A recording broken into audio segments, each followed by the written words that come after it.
नमस्कार, बहुत बहुत स्वागत है आप सभी का आज की प्रैक्टिस क्लास में।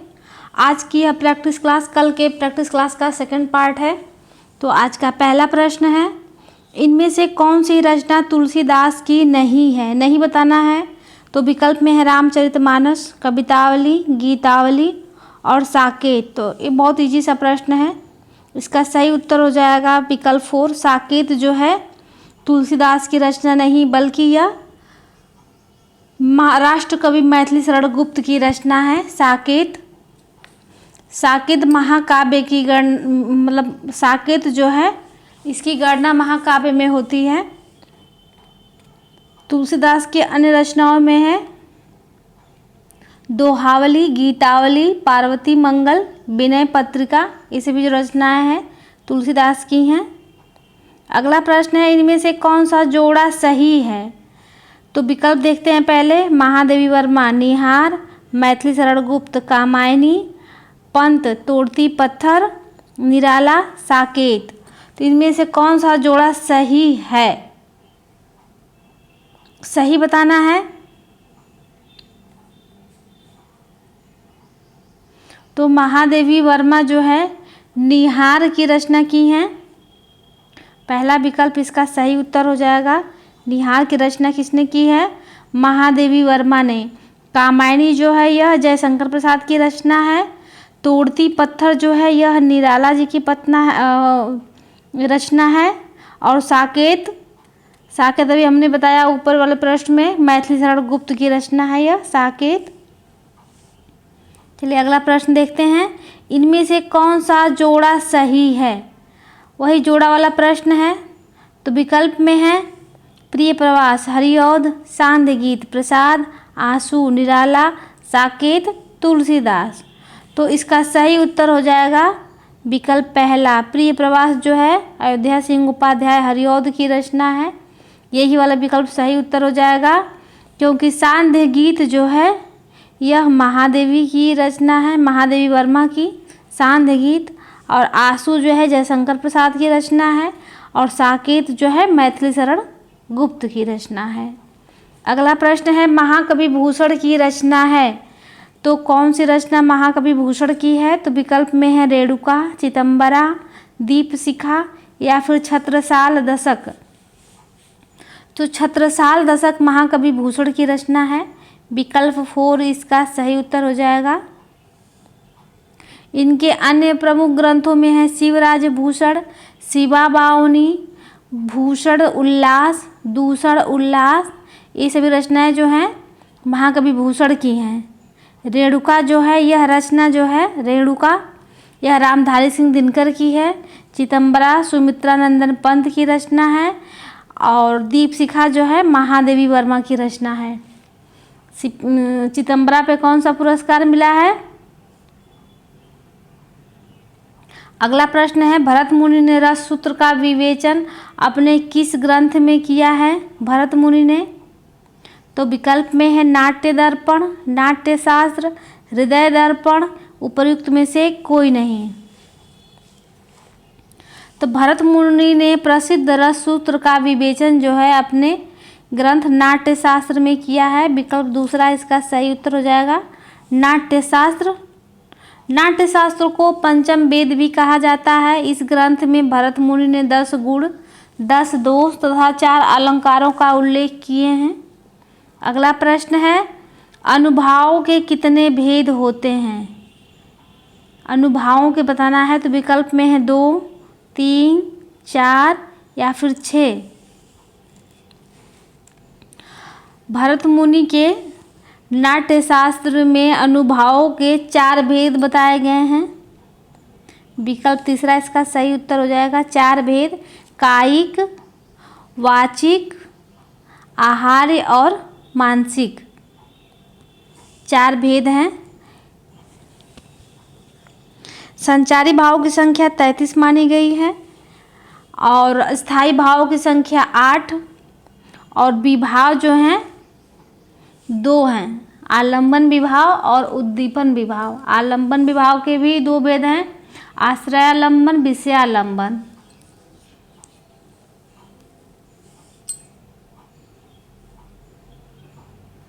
अगला प्रश्न है, वीरों का कैसा हो बसंत में किस रस की सृष्टि हुई है?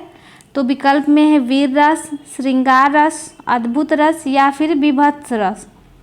तो वीरों का कैसा हो बसंत यह सुभद्रा कुमारी चौहान द्वारा रचित वीर रस से ओतप्रोत कविता है।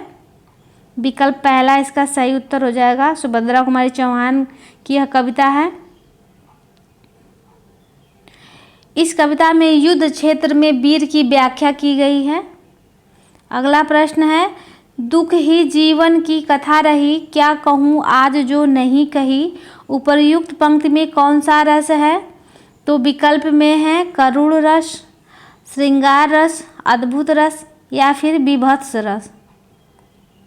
दुख ही जीवन की कथा रही, यह पंक्ति भी किसकी है?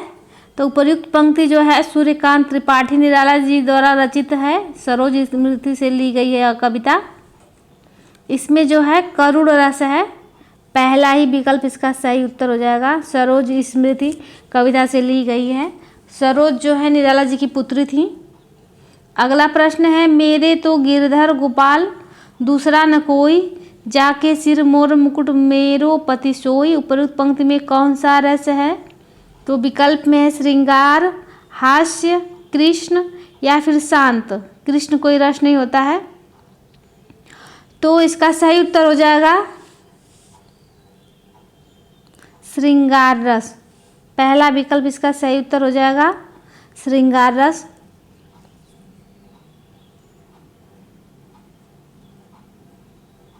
इस पंक्ति में श्रृंगार रस के अलावा भक्ति रस भी होगा। अगला प्रश्न है, मेरी भव बाधा हरो राधा नागरी सोई, जातन की झाई परे श्याम हरित दुति होई, उपरोक्त पंक्ति में कौन सा रस है? तो विकल्प में है भक्ति रस, श्रृंगार रस, अद्भुत रस या फिर वीर रस। तो प्रस्तुत पंक्ति जो है रीतिकालीन कवि बिहारी लाल द्वारा रचित सतसई से उद्धृत है। बिहारी सतसई।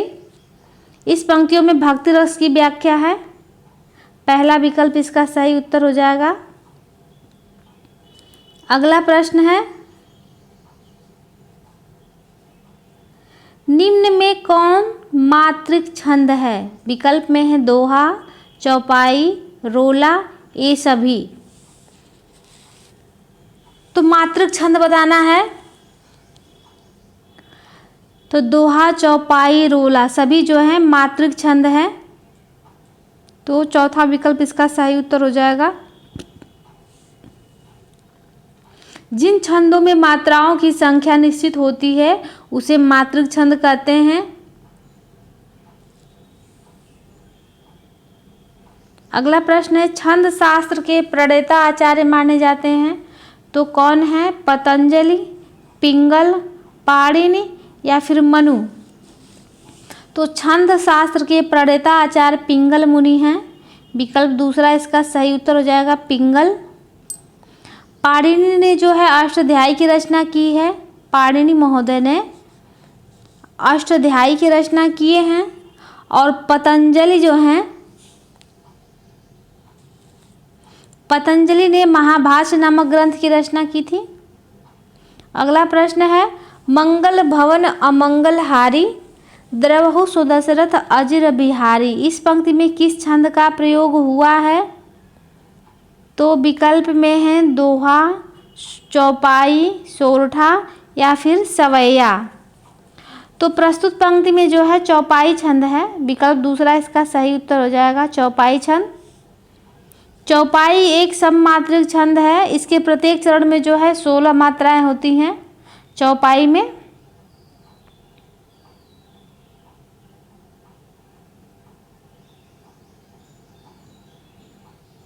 इसकी गणना बता दे रहे हैं। मंगल भवन अमंगल हारी 16 मात्राएं होती है। जिस पे अंक की मात्रा होती है यह इसको 2 गिना जाता है। तो 2, 1, 3, 4, 5, 6, 7, 8, 1, 9, 10, 11, 12, 13, 14, 15 और 16 मात्राएं हैं इसमें। इस तरह से आप लोग गिन सकते हैं। अगला प्रश्न है, निज भाषा उन्नति अहे सब उन्नति को मूल, बिन निज भाषा ज्ञान के मिटे नहीं की सूल। इस पंक्ति में कौन सा छंद है? तो विकल्प में है दोहा, रोला, चौपाई या फिर बरमें। तो इस पंक्ति में जो है रोला छंद है, यह भारतेंदु जी की रचना है, रोला छंद है इसमें। अगला प्रश्न है सुर सुर तुलसी शशि उडगन केशव दास और कभी खद्योत सम जेहते हैं करे प्रकाश। इस पंक्ति में किस अलंकार का प्रयोग हुआ है? तो विकल्प में है अनुप्रास, यमक, उत्प्रेक्षा या फिर विरोधाभास। कौन सा अलंकार है? तो प्रस्तुत पंक्ति में जो है विरोधाभास अलंकार है। विकल्प 4 इसका सही उत्तर हो जाएगा, विरोधाभास। अगला प्रश्न है नील परिधान बीच सुकुमार खुल रहा मृदुल अध खुला अंग मेघ बन बीच गुलाबी रंग। इस पंक्ति में कौन सा अलंकार है? तो विकल्प में है उत्प्रेक्षा, श्लेष, रूपक या फिर उपमा अलंकार। यह पंक्ति जो है जयशंकर प्रसाद की है। यह कभी कभी पंक्ति भी पूछ ली जाती है, जो कामायनी महाकाव्य से लिया गया है यह पंक्ति। इसमें जो है इस पंक्ति में जो है उत्प्रेक्षा अलंकार है। पहला विकल्प इसका सही उत्तर हो जाएगा, उत्प्रेक्षा। जहाँ अप्रस्तुत को प्रस्तुत मान लिया जाए वहाँ पे उत्प्रेक्षा अलंकार होता है। अगला प्रश्न है चरण कमल बंदो हरिराई में कौन सा अलंकार है? तो विकल्प में है यमक, रूपक, श्लेष या फिर अनुप्रास। तो यहाँ पे जो है जहाँ उपमेय और उपमान में कोई अंतर न दिखाई दे तो वहाँ पे कौन सा अलंकार हो जाता है?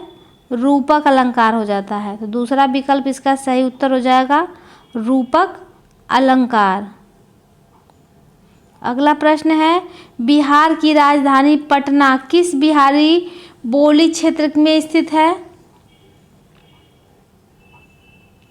तो विकल्प में है मैथिली, भोजपुरी, मगही या फिर अंगिका। तो बिहारी हिंदी की बोलियों के अंतर्गत मगही, मैथिली, अंगिका तथा भोजपुरी शामिल है। पटना, गया, नवादा आदि क्षेत्रों में जो है पटना, गया, नवादा आदि क्षेत्रों में जो है मगही बोली जाती है। तो इसका तीसरा विकल्प सही उत्तर हो जाएगा, मगही। अगला प्रश्न है खड़ी बोली की पहली रचना कौन है? विकल्प में है प्रेम सागर, नासिकेतोपाख्यान, ढोला मारूरा दूहा या फिर आशिका। तो खड़ी बोली की पहली रचना बताना है, तो उसका सही उत्तर हो जाएगा प्रेम सागर।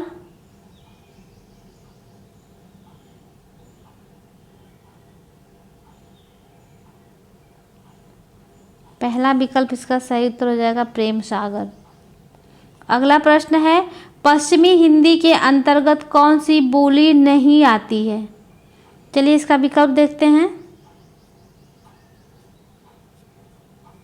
विकल्प में है छत्तीसगढ़ी, कौरवी, बुंदेली या फिर छत्तीसगढ़। पश्चिमी हिंदी के अंतर्गत जो बोली आती है वो बताना है। प्रश्न एक बार फिर से देख लेते हैं। पश्चिमी हिंदी के अंतर्गत कौन सी बोली नहीं आती पूछ रहा है।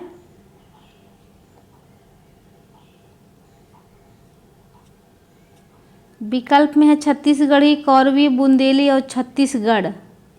पश्चिमी हिंदी के अंतर्गत जो आने वाली बोलियां हैं जिसमें कौरवी है, ब्रजभाषा है, हरियाणवी है, कन्नौजी है, बुंदेली है, बुंदेली।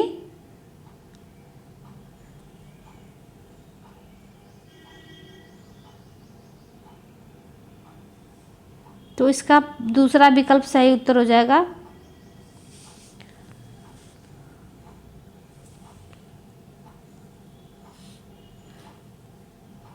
कौन नहीं है, कौरवी भी है और बुंदेली भी है, ये भी है। छत्तीसगढ़ गढ़ और छत्तीसगढ़ी जो पूछ रहा है, तो छत्तीसगढ़ अवधी बघेली छत्तीसगढ़ी ये नहीं है। तो 2 विकल्प इसका सही उत्तर हो जाएगा, 2 विकल्प में है। अगला प्रश्न है पश्चिमी हिंदी की कितनी बोलियां हैं? तो विकल्प में है 3, 5, 4, 2। तो पश्चिमी हिंदी के अंतर्गत 5 बोलियों को गिना जाता है, तो इसका सही उत्तर हो जाएगा विकल्प 2, 5 बोलियां थी।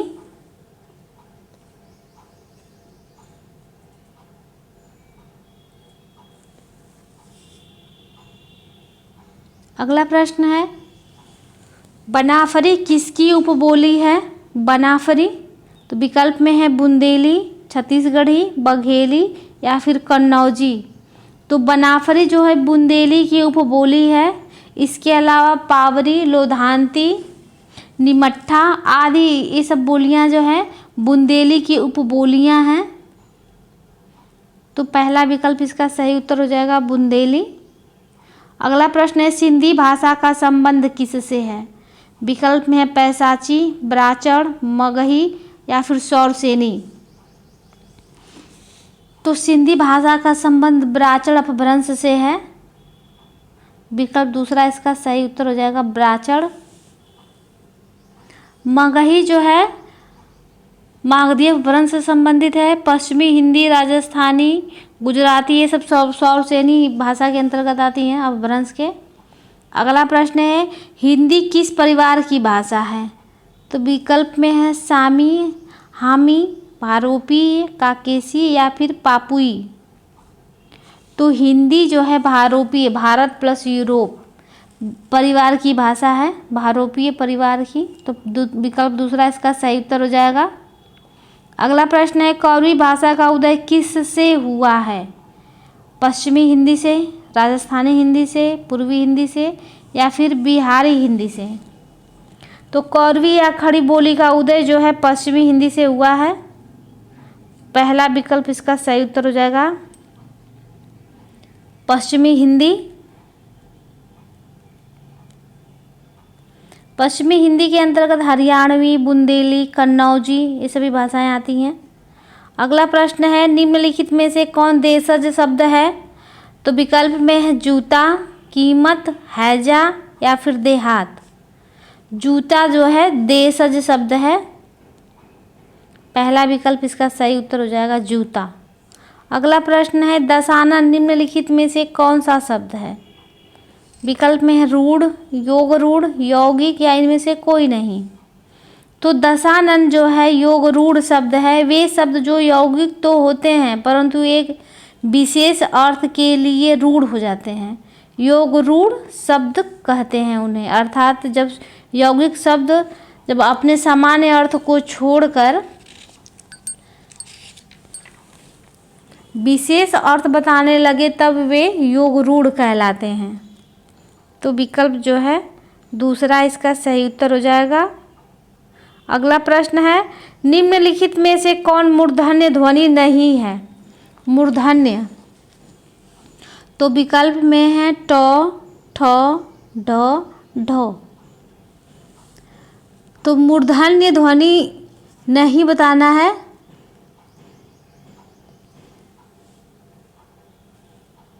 तो इसका सही उत्तर हो जाएगा विकल्प 4। ए जो है मूर्धन्य ध्वनि नहीं है और ट वर्ग जो है पूरा मूर्धन्य ध्वनि होता है।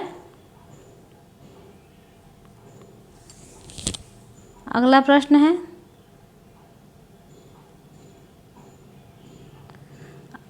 निम्न में से कौन एक अल्प प्राण ध्वनि है? अल्प प्राण बताना है। क, ख, घ और ध। तो इसका सही उत्तर हो जाएगा ऑप्शन ए। क जो है अल्प प्राण ध्वनि है। अल्प प्राण ध्वनियाँ वह व्यंजन होते हैं जिन्हें बहुत कम वायु प्रवाह से बोला जाता है। प्रत्येक वर्ग का पहला, तीसरा और पांचवा वर्ण जो होता है वह अल्प प्राण ध्वनि होती है। जैसे मतलब क है, अल्प प्राण ख, महाप्राण ग, अल्प प्राण घ, महाप्राण अंग। इसी तरह से दूसरा और चौथा जो वर्ण होता है वर्ग का वह महाप्राण होता है पहला, तीसरा और पांचवा जो है अल्प प्राण होता है। अगला प्रश्न, देवनागरी लिपि का विकास किससे हुआ है? तो विकल्प में है खरोष्ठी, ब्राह्मी, किलाक्षर या फिर हेरीग्लिफिक। तो जो है देवनागरी लिपि का विकास जो है ब्राह्मी लिपि से हुआ है। विकल्प दूसरा इसका सही उत्तर हो जाएगा, ब्राह्मी लिपि। देवनागरी लिपि को कुटीर लिपि, शारदा लिपि, नागरी लिपि आदि नामों से भी जाना जाता है। इस लिपि का विकास जो है 9वीं शताब्दी में हुआ था। देवनागरी लिपि में स्वर वर्णों की संख्या है, स्वरों की संख्या कितनी है? तो विकल्प में है 11, 12, 13 या फिर 14। तो इसका सही उत्तर हो जाएगा देवनागरी लिपि में जो स्वरों की संख्या 11 है, तो पहला विकल्प इसका सही उत्तर हो जाएगा। वे 11 स्वर कौन से हैं? अ, आ, ई, उ, री, ए, ओ और औ। जबकि अंग, अनुस्वार तथा अनुनासिक विसर्ग है। अगला प्रश्न है,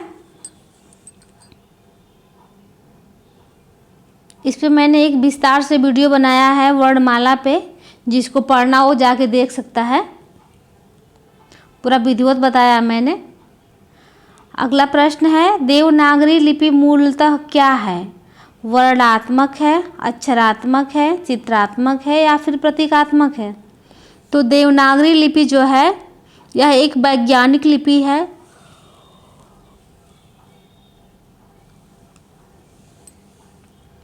जो एक अक्षरात्मक लिपि है, तो इसका दूसरा विकल्प सही उत्तर हो जाएगा, अक्षरात्मक है यह।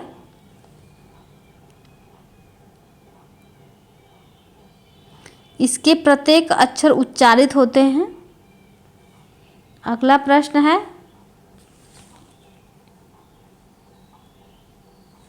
देवनागरी लिपि के विषय में क्या सत्य नहीं है?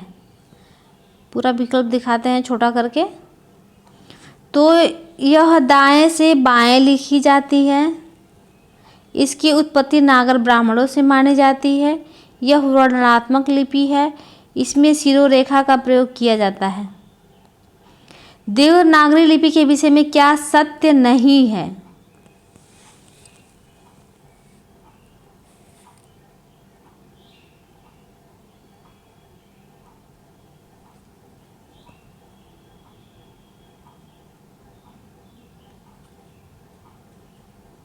तो इसका सही उत्तर हो जाएगा ऑप्शन 3, यह वर्णात्मक लिपि नहीं है। तीसरा विकल्प इसका सही उत्तर हो जाएगा, जो क्या है, सत्य नहीं है। अगला प्रश्न है, तोता डाली पर बैठा है, इस वाक्य में कौन सा कारक है? तो विकल्प में है करण, संबंध, अधिकरण या फिर अपादान। तो उपर्युक्त वाक्य में अधिकरण कारक है। अधिकरण कारक का विभक्ति परसर्ग में पर है, डाल पर बैठा है, तो तीसरा विकल्प इसका सही उत्तर हो जाएगा, अधिकरण कारक है इस पे। साधु आ रहे हैं, वाक्य में साधु का वचन निर्धारित कीजिए। तो कौन सा वचन है साधु में? एक वचन, बहुवचन, द्विवचन या इनमें से कोई नहीं। तो साधु आ रहे हैं, तो साधु वाक्य में जो है साधु जो है आ रहे हैं, तो एक वचन है साधु में, पहला विकल्प इसका सही उत्तर हो जाएगा। अगला प्रश्न है, इनमें निम्न में से कौन सा शब्द स्त्रीलिंग है? विकल्प में है चना, अरहर, बाजरा या फिर उड़द। स्त्रीलिंग शब्द बताना है। तो चना जो है पुल्लिंग है, बाजरा भी पुल्लिंग है और उड़द जो है ना ये भी पुल्लिंग है, तो इसका सही उत्तर हो जाएगा अरहर। अरहर जो स्त्रीलिंग शब्द है। अगला प्रश्न है विद्याभ्यास का संधि विच्छेद होगा, क्या होगा? विद्याधन अभ्यास, विद्याधन अभ्यास, विद्याधन अभ्यास, विद्याधन भ्यास।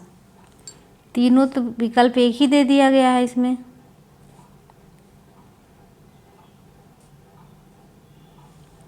तो विद्याधन अभ्यास होगा, कोई भी इसमें से सही हो सकता है, सब तो एक ही जैसे लिखा है। मान लीजिए तीसरा ही सही है। अगला प्रश्न, नील गाय में कौन सा समास है? तो विकल्प है तत्पुरुष, अव्ययी भाव, कर्मधारय या फिर द्वंद्व समास। नील गाय में बताना है।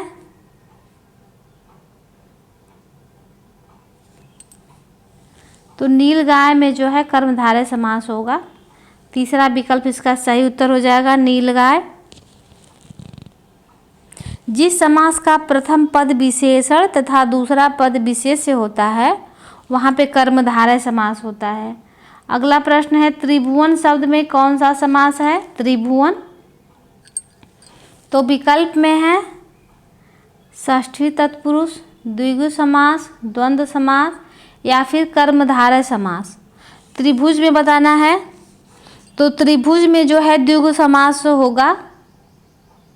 दूसरा विकल्प इसका सही उत्तर हो जाएगा, द्विगु समास।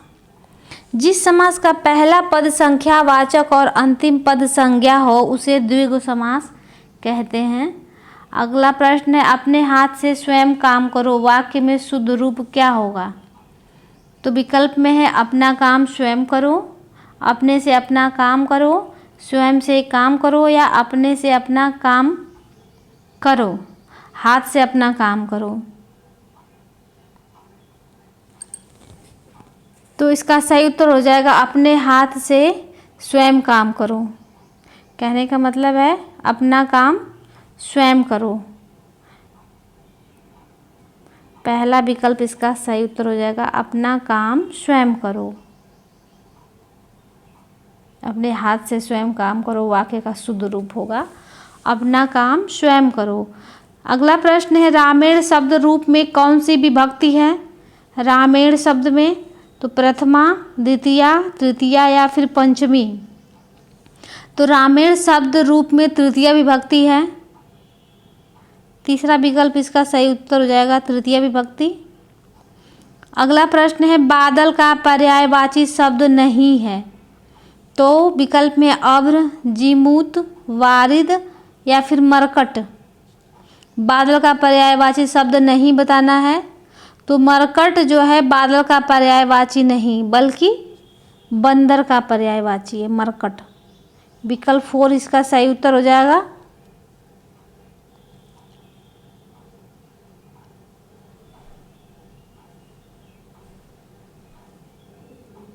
अगला प्रश्न है अर्वाचीन शब्द का विलोम शब्द क्या है? अर्वाचीन। तो विकल्प में है नवीन, प्राचीन, आदिकालीन या फिर पाषाणकालीन। तो अर्वाचीन शब्द का विलोम होगा अर्वाचीन का प्राचीन। विकल्प दूसरा इसका सही उत्तर हो जाएगा। नवीन का भी प्राचीन होता है, आधुनिक आदिकालीन का होगा आधुनिक कालीन। अगला प्रश्न है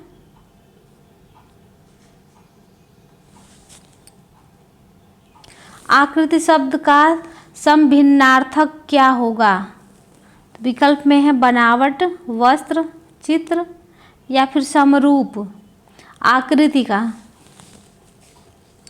आकृति शब्द का समभिन्नार्थक शब्द होगा बनावट। पहला विकल्प इसका सही उत्तर हो जाएगा। छाती के बल चलने वाला के लिए एक शब्द क्या होगा? उरंग, भुजंग, कुरंग या फिर तुरंग।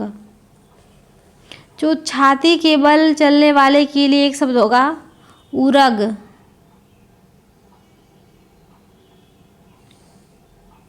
उरंग लिखा है यहाँ पे, उरग होगा। उरग किसे कहते हैं? सांप को। भुजंग भी सांप को ही कहते हैं। और तुरंग किसे कहते हैं? घोड़ा।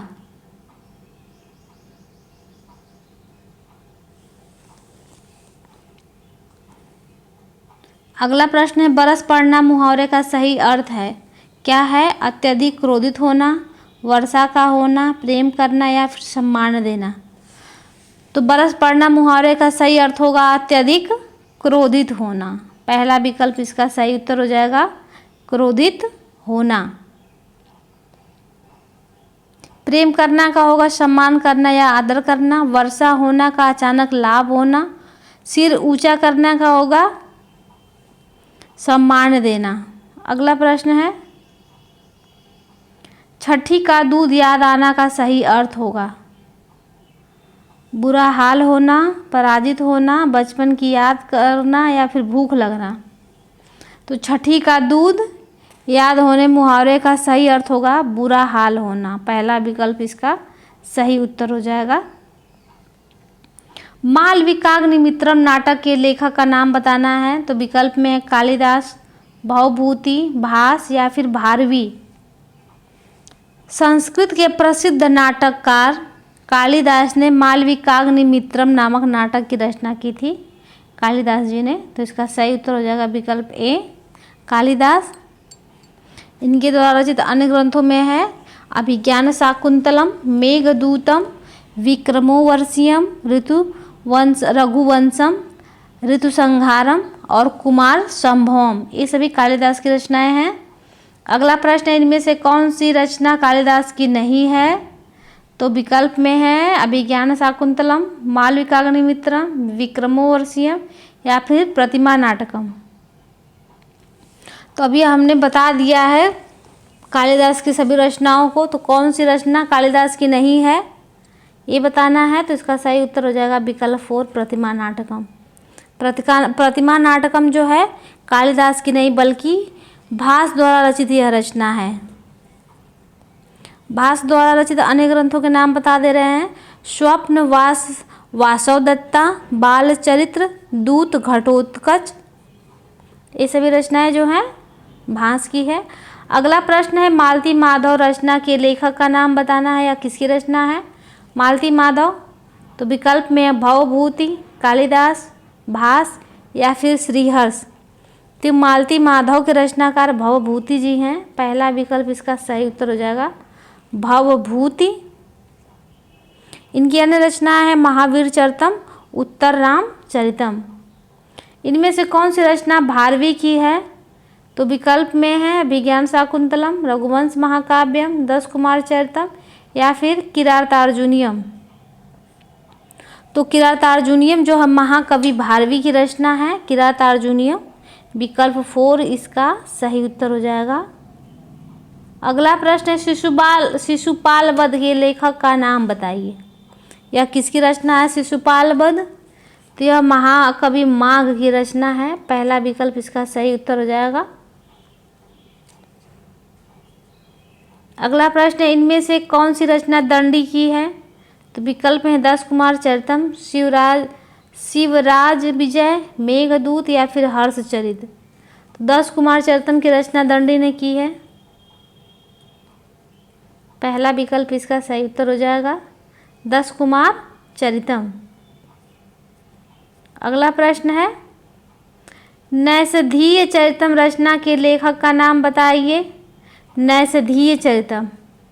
तो विकल्प में है श्रीहर्ष, दंडी, भास या फिर भवभूति।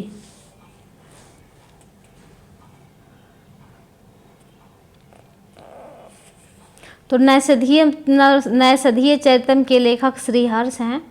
पहला विकल्प इसका सही उत्तर हो जाएगा। अगला प्रश्न विद्यालय का सही संधि विच्छेद कीजिए। तो ये दूसरा प्रश्न है सेम वाला ही।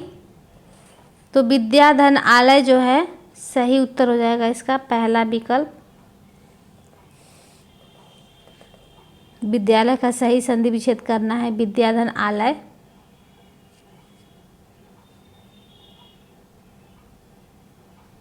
इससे पहले वाला प्रश्न विद्याभ्यास था। ये है विद्याधन आलय विद्यालय।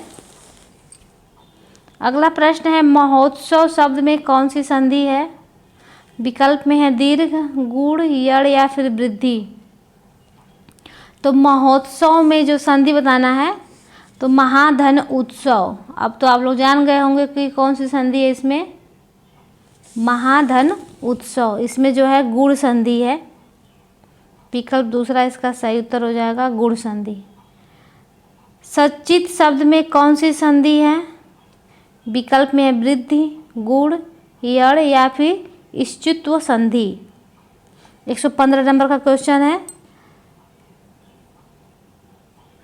तो इसका संधि होगा सत्य धन चित्त।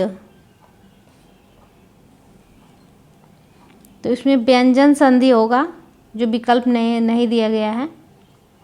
अगला प्रश्न है गृह गच्छति शब्द का संधि विच्छेद कीजिए। तो विकल्प में है गृहम धन गच्छति, गृह धन गच्छति, गृह धन गच्छति, गृह धन आगच्छति। तो गृह धन गच्छति शब्द का संधि विच्छेद होगा गृहम धन गच्छति। पहला ही विकल्प इसका सही उत्तर हो जाएगा। अगला प्रश्न है महात्मा शब्द में कौन सा समास है? तो विकल्प में तत्पुरुष, अव्ययी भाव, कर्मधारय समास या फिर बहुब्रीहि समास। तो महात्मा शब्द में समास बताना है। तो महात्मा शब्द में जो है अव्ययी भाव समास होगा। दूसरा विकल्प इसका सही उत्तर हो जाएगा अव्ययी भाव समास। अगला प्रश्न है प्रतिदिनम शब्द का समास विग्रह कीजिए। विकल्प में है दिनम दिनम च, दिनम दिनम प्रति, दिनम दिनम, दिनम च दिनम। प्रतिदिनम का करना है संधि विच्छेद। तो दिनम दिनम प्रति होगा।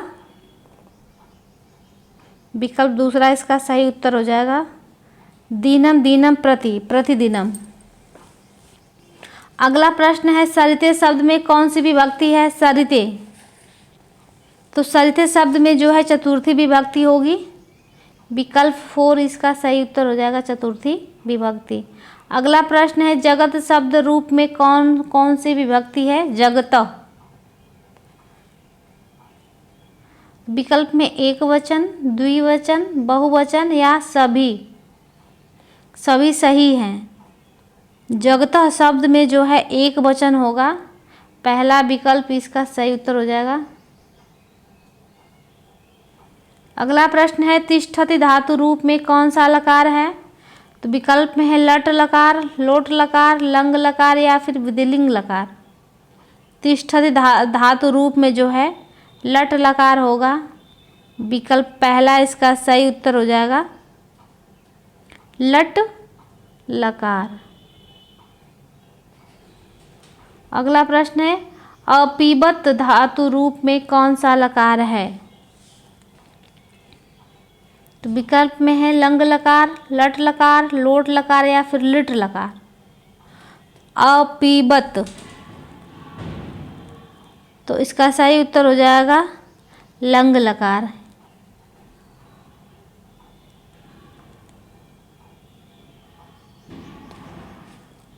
ऐसे लिखा रहेगा ये।